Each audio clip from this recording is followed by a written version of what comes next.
have Jenny Yacovissi, who is the coordinator for the DC Book Festival. Welcome, Jenny. Thank you so much. I'm so glad to be here. Shall I take it away? Yes, take it away. Okay, I will. Thank you so much, everybody. I'm so thrilled to be in among you inspiring women. I will say that my name is Jenny Yacovissi. You did a great job of pronouncing that. It's a little difficult. I am an author. I am, as you guys mentioned, I am the chair of the Books Alive 2017 and 2018 Washington Writers Conference. That's coming up at the end of April in College Park, Maryland, and I would love for everybody to come on down. We have the one wonderful thing about that conference is that we have 24 agents, and every conference attendee has the opportunity to meet with up to 3 agents, and sometimes even more than 3 agents, to speed pitch your project, whatever book or effort you're working on, fiction or nonfiction. And that's what we're best known for, but we also have wonderful panels of nationally and internationally known authors and other publishing luminaries. And it's always a wonderful, wonderful day. It's a Friday evening and all day Saturday. That's April 28th and 29th in College Park, and would love to see you guys there. I wanted to open up today to say that, interestingly, later today I'm going to join with my family to celebrate my mother's 87th birthday. Oh, wow. And she's pretty spry. She still lives on her own and gets around pretty well. And she's always been one of those wonderful women who actually means it when she says that she doesn't want anything for her birthday or for Mother's Day. But I thought it was great that we're going to be celebrating her birthday the same day that I'm at this Inspirational Women in Literature conference, because she has always been my primary inspiration. When I think about the many gifts that she has, is sort of this sense of independence and do-it-yourself pluck that I learned through her example. She was the one in my family who fixed the plumbing, who crawled out on the roof to clean the gutters. She was the one who had the tool bench down in the basement. She built our kitchen table that we spent 40 years gathering around. She was the one who built our back porch all by herself, and when she needed to do it again 20 years later, she did it again. She made sure that we saved for college because we needed to go to college, and by the way, we needed to pay for it ourselves. And I also remember very clearly her outrage on my behalf when my kindergarten teacher scolded me because when I flexed my biceps, she said that that was unladylike. And my mother had her own definition of what was ladylike. But more than that, and to echo exactly what Kamichi was saying earlier, she instilled in me a love of reading from a very early age. And that is something that I thank her for every day. To me, reading is the absolute best, fastest way for us to connect with the larger world around us. It pushes us outside of our own boundaries. It gives us the experience that we ourselves don't have, but we can experience other people's way of seeing the world. And it makes us understand that there are things that are far larger than ourselves. And it is absolutely, to me, the best way to connect with the larger world around us. So to me, her early instilling in me of this love of reading was a joy and a treasure. What was interesting, though, is that that was one thing that she didn't instill in me by example, because when I was growing up, I almost never saw her reading, which was curious. But I found out later that that was because she felt like she had a book and started to read, she could not put it down no matter what was happening. I'm not sure that I believe the story, though, that when she when, as a toddler, I fell and cracked my head open on the sidewalk, and my sister came running in to tell her. My mother barely looked up from her book and said, "Head wounds bleed a lot. Just hold some paper towels against it." So anyway, but she absolutely instilled in me this early love of reading. And so that led very naturally to a love of writing. And so she could hardly be surprised when, after saving for college from the age of 9, I decided to blow it all on becoming an English lit major. And of course, she, being completely practical, thought, "Oh my God, you're going to starve." But she was very philosophical about it, and she said, "Well, I guess if you know how to type, you can always find a job."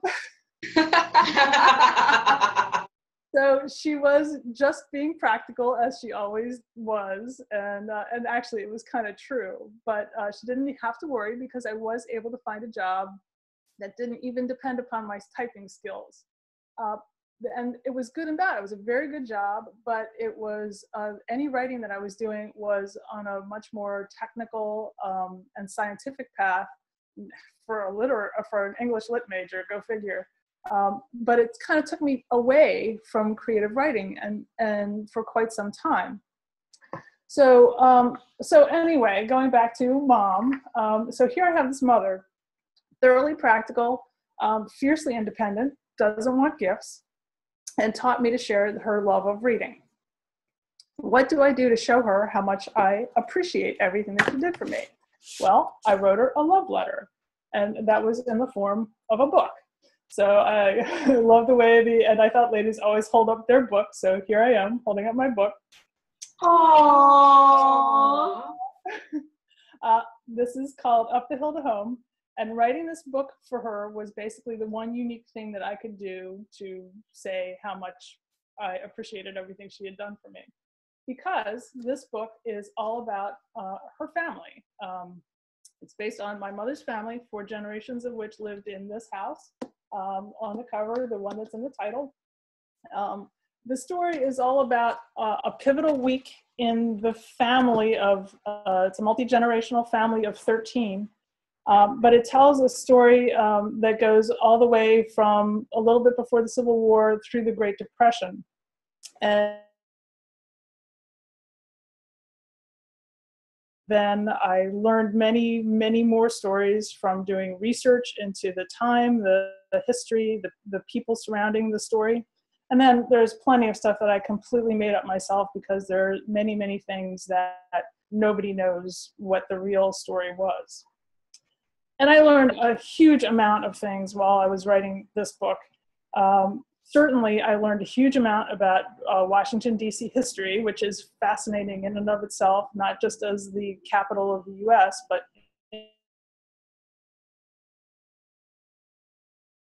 I ever knew, and more than anybody in my family actually knew. So, for example, one of the cool things that I found out was that my great-grandmother, Emma Beck, held a patent that she patented back in the 1880s. She got this idea from the job that she held at the Central Post Office in Washington, D.C. for this small press that allowed her to to assemble booklets. And that was part of her job at the Central Post Office. And she worked at the Central Post Office for 40 years. She became a mother at age 38. And she went back to work 2 months after giving birth to my grandmother, Lily. And that was in 1895. So Emma was a bit of a rebel herself.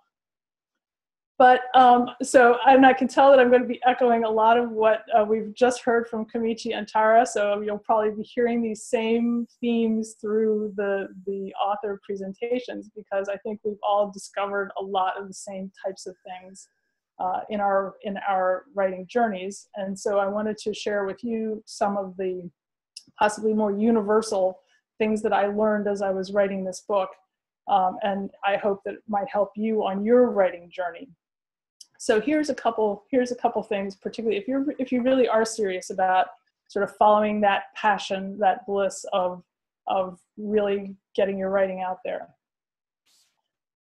Get in shape and stay in shape, and I mean writing shape.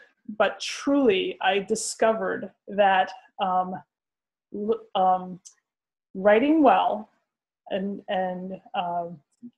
being able to write well is very, very much like getting back in shape after not being on an exercise program for a long time. So I discovered that because I had not been focusing on my writing for a long time, I had to relearn, I had to reteach my brain what good writing felt like and what it sounded like. It was painful and it was frustrating at first, but just like with exercise, the more I did it, the better it got, the easier it got. And the fact that I could see that I was making progress was a feedback loop that helped to keep me motivated to keep going. And as I look back, I can almost say that writing a novel is very much like training for a marathon. It requires endurance, it requires discipline and focus, but there is absolutely nothing better than crossing the finish line. So the other thing, and I will absolutely echo what Tara was just saying to that question about reading. Absolutely, no question. Read constantly, read widely, and read critically. So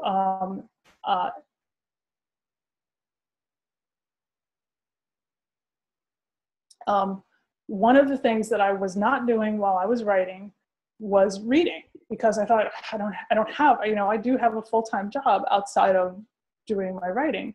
I don't have time to read a lot. I have to write. Well, reading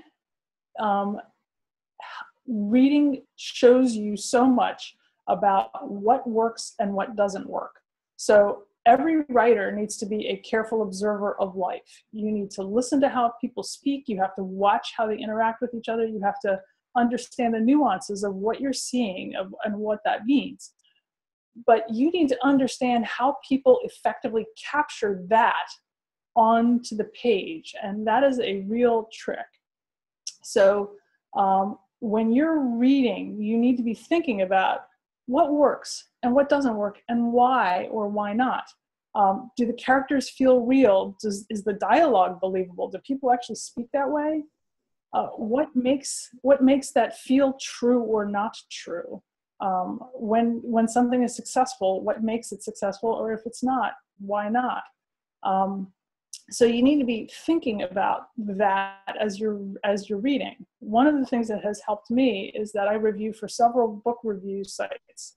And so what that makes me do is it makes me read more widely and more critically. So I think about it. I read stuff that I wouldn't normally read if I were just reading for enjoyment. And it helps me to think in terms of, was the writer successful in achieving what he or she set out to do? It doesn't matter whether I liked it necessarily, but were they successful in what they were attempting to achieve? And that helps you to sort of peel apart why it's working or not working. And the other thing I would say is I read constantly. Truly, if I'm brushing my teeth, I finish a book while I'm brushing my teeth, I go find the next one, because if I don't, I get a little antsy. So I absolutely do read constantly. And going back to that concept of, do the characters feel real? One of the greatest sets of compliments that I receive on my book is that people tell me consistently that they felt as though the characters were living, breathing people. That people have said, I felt like I was in the house with them.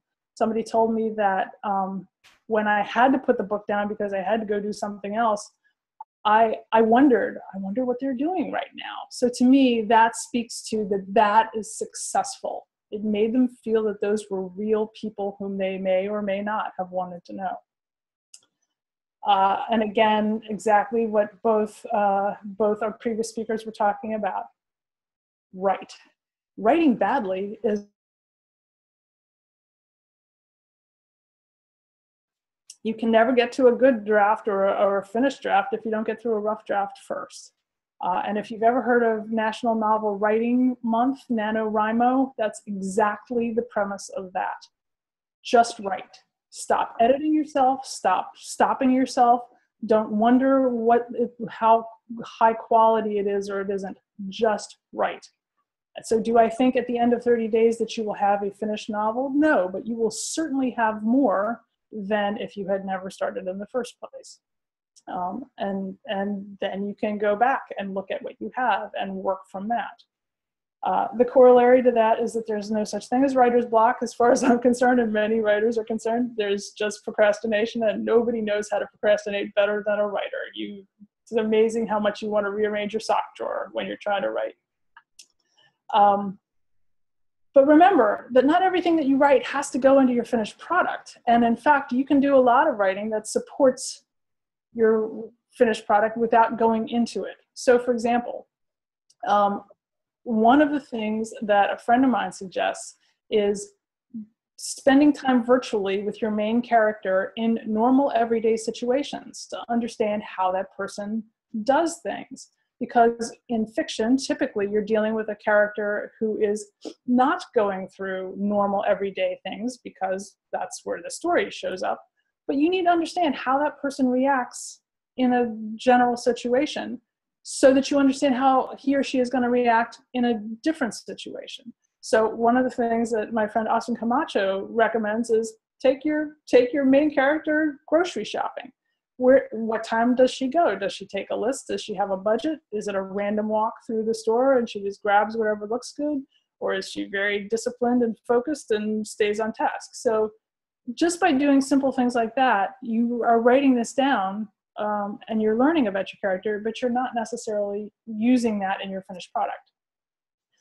And then if you're really stuck, and even if you're not really stuck, just to kind of get your juices flowing, I absolutely love writing prompts. So like oneword.com gives you one word and 60 seconds to write everything that you think about. Do I have a couple more minutes? 2 minutes. Okay.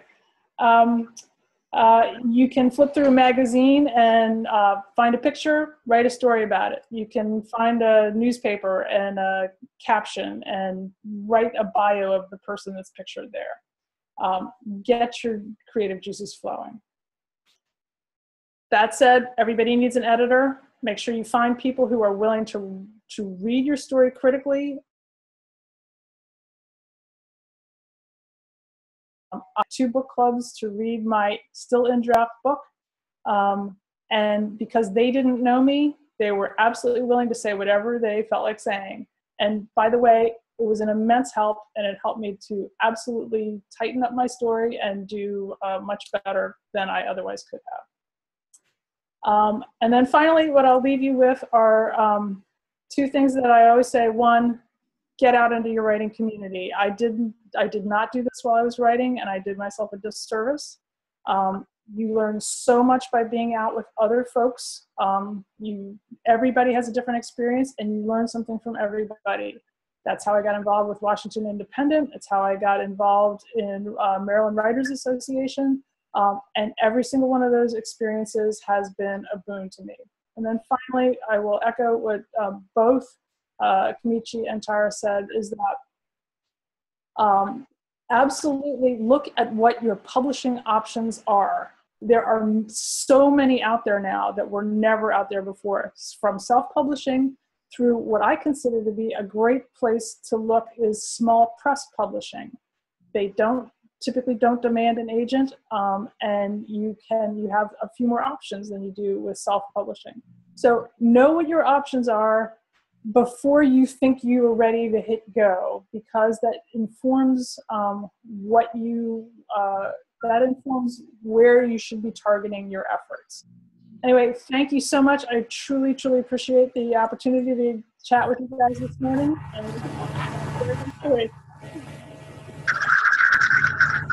Thank you, Jenny, so much. We really I have to totally agree with you on just writing, just putting it down. I think my first writing was in high school, and I remember I just started writing, and it was like 3 pages long, and at the end of the day, all said and done, I had like a 10-line poem. So I totally understand and agree with you on just start writing, and then as you experience and as you say, get out there and meet people, that it does give you perspective and help you to really hone your skills. Absolutely. Yeah. There you go. How much are the tickets for the Washington conference? In April? In April? Right now they are $250. It's in April. It's April 28th and 29th. And just if you Google Washington Independent Review, you'll probably stumble upon it. It's Washington Independent Review of Books. And we can't wait to see you all there. Okay, great. And also another question from the audience is your book available as an audio book? It is not yet. That is one of the things that I'm hoping I can convince the publisher to do. Either that or I will need to do it myself, except that they hold the rights right now. So it is available through ebook. It's also hardcover and paperback. And of course, through Amazon, through Barnes & Noble. And what I highly recommend is go to your favorite independent bookstore and have them order it in for you. That is wonderful. And I'm going to open it up to anyone in the virtual audience that has a question. Quickly. Just unmute your mic and talk on. Just unmute your mic or put it in the chat section and send it to us. Okay, so no questions there. Thank you so much, Ms. Yacovissi, for coming today and speaking. We really appreciate it. And thank you for your time. And the next one we will have is Papaya. And she was pre-recorded because she could not make it to this conference. And so we are going to have a slight pause as we get her things ready.